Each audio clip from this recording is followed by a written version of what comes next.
Good morning. Nati was here. It was great. Good morning, everyone. Today is the 7th of Shvat. It's actually my grandmother's yard site today. Today's shir is dedicated to the memory of a young shliach, Levi Yitzchok. Then, just get his name, please. 1 second. Ben Reb Chaim Tzvi. Sheyichya. Levi Yitzchok al Shalom ben Reb Chaim Tzvi Yibadal Chaim Tovim. His father who laid his son to rest. We should never know such things. This was, unfortunately, yesterday a levaya of a fellow shliach, 43 years old, a big family left behind. His father and his father-in-law helped bury him. Actually, his father-in-law's parents were at the... Okay, we don't know the ways of Hashem, but we have to move forward. Overview of chapter 21. This is the way I looked at it. We're going to look at God's speech today. See what I'm saying? See what I did there? Today we're going to have a look at God's speech. Try to figure it out. Overview of chapter 21 today and tomorrow. We're going to have the first half of chapter 21 today, and tomorrow finish off the chapter. In this chapter, the difference between human speech and divine speech, quote unquote. Uh-oh, my screen froze. Was kommt doch vor da? Hello, Yuda, you there?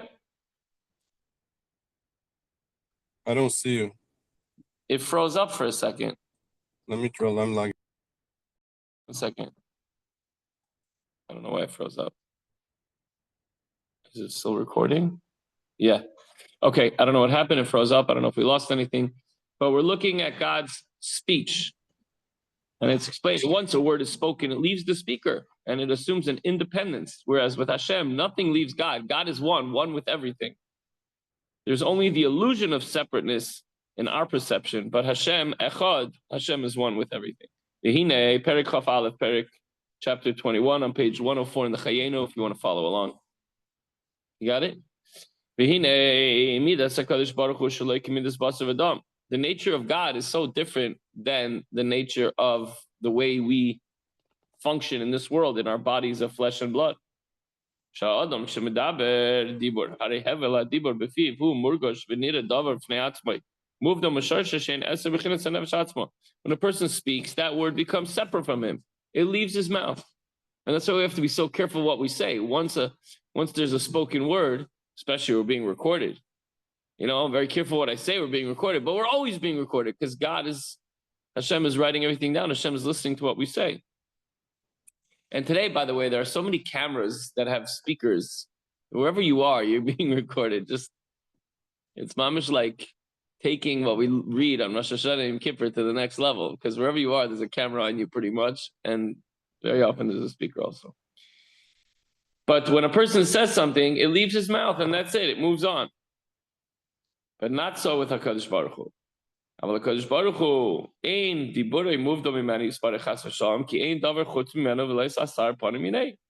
No place is devoid of Hashem. So when he speaks, it's still a part of it, because everything's a part of it. L'chein ein diburei yisparech. God's speech is not like our speech.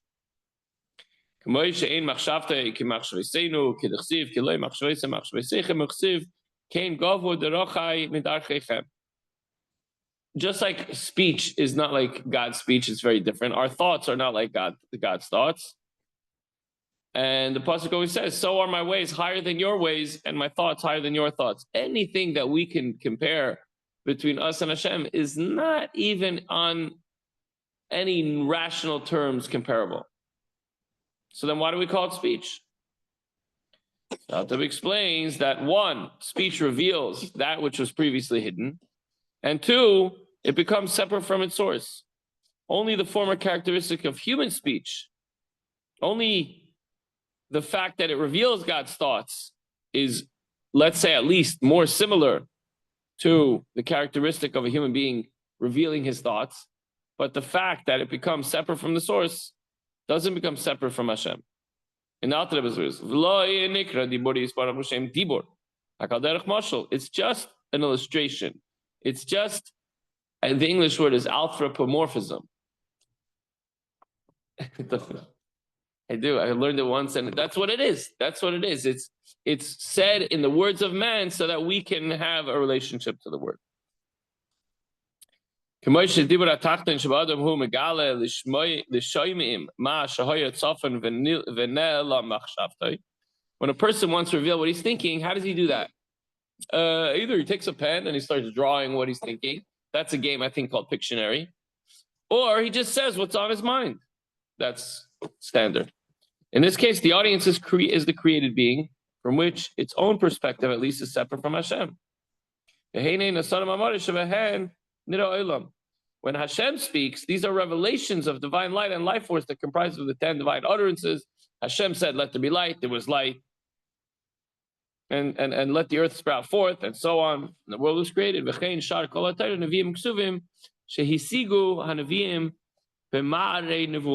Likewise, all the other worlds of the Torah, the prophets, and the holy writings are also called speech, even though they were not revealed for the purpose of creation, since they too represent the divine revelation which the prophets perceived in their prophetic vision.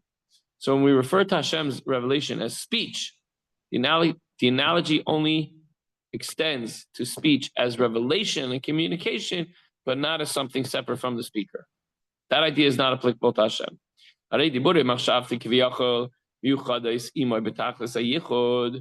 So Hashem's speech and thought are united with him in absolute union. They don't become separate from him.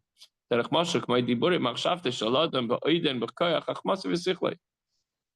they are while still in a person's mind.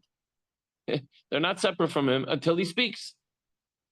So when a person, once he speaks, they become separate from him. But while they're in his brain, they're one with him. That's the way God's speech is. It's always one with him because he is the thought, and his thought is part of him, and always extends out, and everything is a part of him. Whereas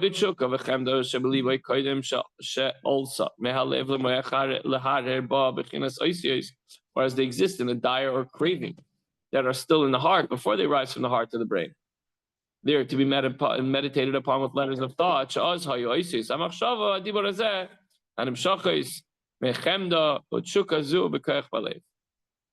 At this point, before one speaks or thinks, the letters of his thought and speech, which evolve from the aforementioned longing and desire, we're still in a potential state of the heart.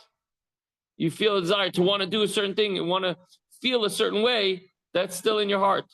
Whereas,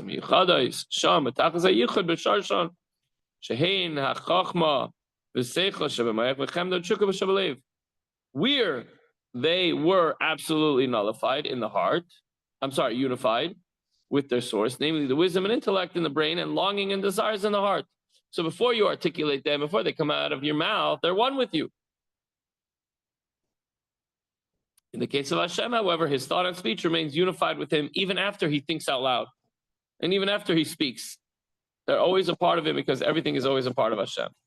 And the Alter Rebbe concludes tomorrow this concept. But for today, God doesn't speak.